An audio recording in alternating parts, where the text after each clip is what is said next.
push them up into the conversation, whereas we might have expected players to dominate. It was solo queue goats doing that on the other side of the things, and players falling a little bit behind. So what will today have in store, James? I mean, I think we're going to be surprised either way.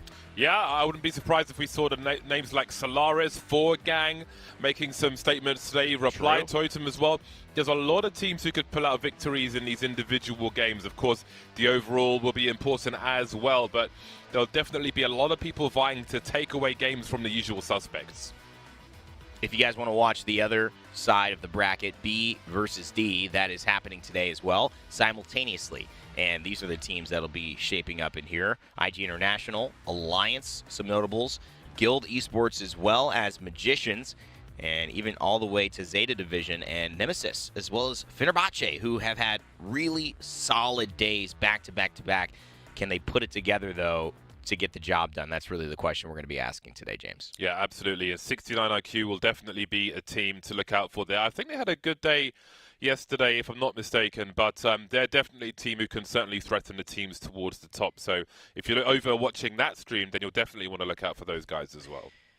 And if you want to check it out, make sure to follow twitch.tv/versusgaming_GG. That's where we will have all of these other matches broadcast simultaneously, so you do not have to miss a beat while you're watching ALGS in the best way possible. Of course, you can always keep it locked here. We'll keep you updated throughout the day on the scores from the other lobbies. So whichever way you choose, you've got options. That's what we like to provide here. Speaking of options, how are we going to play today? I know North America has started off in World's Edge. If you joined us the broadcast of yesterday evening, you'll have noticed that it's different than today because EMEA is still finishing their first half. We had a lot of rescheduled tournaments during the first couple of weeks of March. We are back, and they're playing them blisteringly like a storm almost, and they're going to start on Storm Point as well. Indeed. If you like trees, then this is the map for you. And one of the palm trees actually had a big part to play in one of the clutches we saw late last night. And perhaps we're going to see some more tree action with Valkyries hiding in the leaves today. Who knows what we're going to find on Storm Point. Oh, man. I mean, knocked. I swear that palm tree, had its shield cracked. I don't know what happened there. It's just like it didn't work out. We'll have to take a look at the replay and maybe get some designers on there like that. That did not work. I'm sure how he was expecting it to. Of course, if you guys want to check out every angle, see if the palm tree did really go down or if it was just some nice moves from ESA all the way around, you'll be able to check it out in multi-view. Get every angle of every moment of action, every shot, every rotation, every kill, every end-game circle in the POV that you care about most. Whether it is C9 or it's ESA, you'll follow along by choosing in the command center which team you're most interested in. Choose the perspective you want. It's right near our follow button, and you will be in control of the ALGS like never before. It's pretty fun. And I think it's also a great way for us as casters to see different perspectives even while we're watching some of these games and get an idea of where the decision-making process is stemming from. Why make that rotation, and, what obstacles are they facing that maybe we're not showing on the main feed? Absolutely. Yesterday, the suggestion was to get 4 caustics on the screen, but today, with players in solo queue goats in the same lobby, you've got at least 2 Bangalores, and I wouldn't be surprised if there were 4. So if you want a screen filled with smoke, then that option is available to you as well today. I like the visual. Just 4 screens, all full of smoke. I mean, that's Apex Legends in its prime, I think.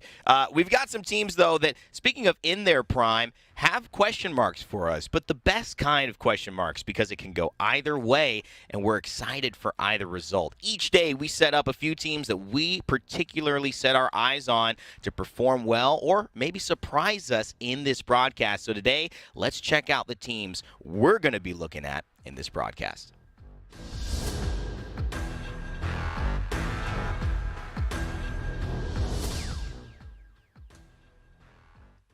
All right, well, James, for me, number one, I got to start this one off. It's got to be Scars. This is a team that, poof, like the Magicians, have disappeared and then reappeared maybe at the perfect time. And this, is it quick, though? Is it too hype? Because the problem with Scars, I've always felt, is they're some of the most talented and respected players in EMEA, yet when it comes to playoffs, they tend to disappoint. It's still a long cry away from Sweden, but can they put themselves in a good enough position to get there and keep performing like this? Our second team to watch today is going to be Solo Q Goat.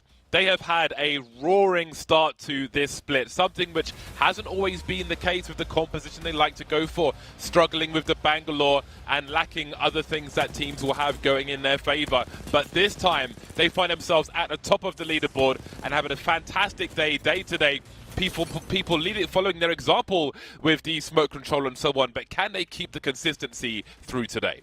When you talk about swimming through the lobby or an aquarium, Mutarium, they did it just as easily as a fish in water. Tyler FPS, unlucky. And, of course, Evokes, they were dominant. And some of the best clutch plays we saw all day against GMT to take second place. It was a surprise performance, but can they build on it? This is a team that might be having us have a newfound respect and maybe a new juggernaut within the EMEA scene, but it's up to them today to prove that they're worth talking about. Overall, these are our 3 teams that we're going to keep our eye on in this broadcast. Don't blink, because they might put on a star-studded performance when you do.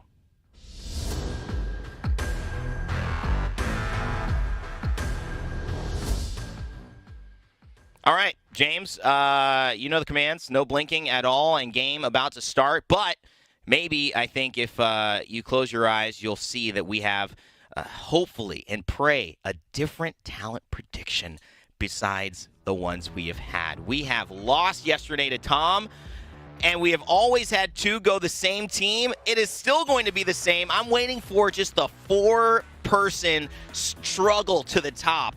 It is you and Tom now, holding hands with Scars. I like that. I'm going players. Vicky's got solo queue goats. James, let me ask you, why Scars today, solo queue goats yesterday? Well, I think everybody wants the GOATs, but for me, we've seen great performances from them, and Vicky needs a win eventually, right, so we can have the GOATs.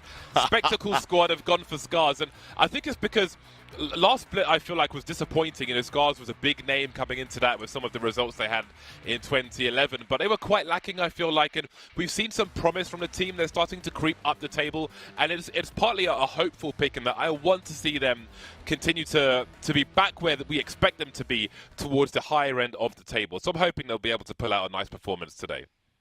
I mean, I think I'm hoping it as well. It would add a different element to the way we've seen these lobbies shake out with Scars, because very much like maybe the first day we saw Alliance, Scars in our first day of watching them really nowhere to be found. Now a lot of confidence. I don't know if you're watching Mandy's stream earlier. He was having a little chat back to his chat who had claimed that they got Masters. I think he said something to the effect of, if I took a 30-year break, I would still be able to come back without picking up my mouse and keyboard and own you. I think he's got confidence today. I don't know. For our master players out there, it's not us. That was Mandy. I still trust in the Masters process, James. Yeah, it is a little easier to get to Masters this split, though. So maybe he's got a point, although, I haven't got there yet. I was busy earlier. I'll put in some work. But what does that say about anyone below Masters? I don't know.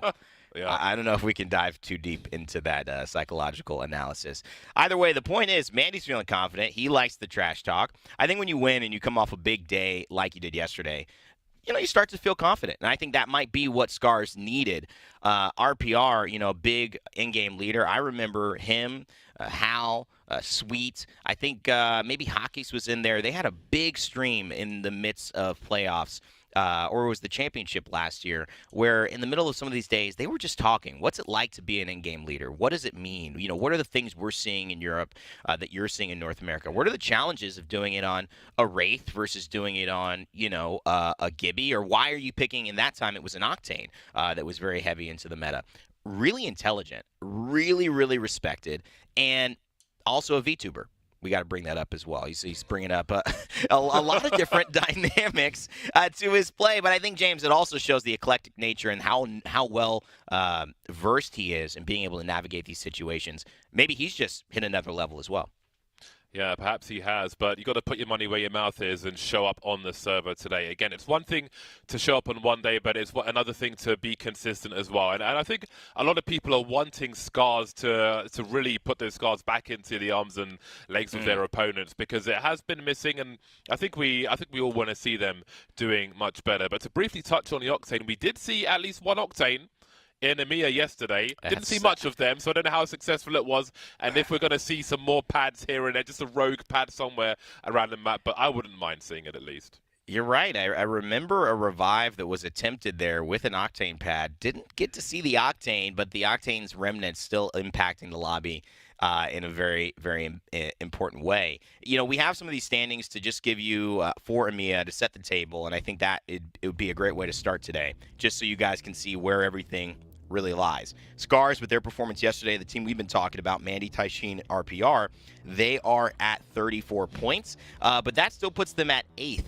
69 IQ Esports, Mutarium, a team we had talked about.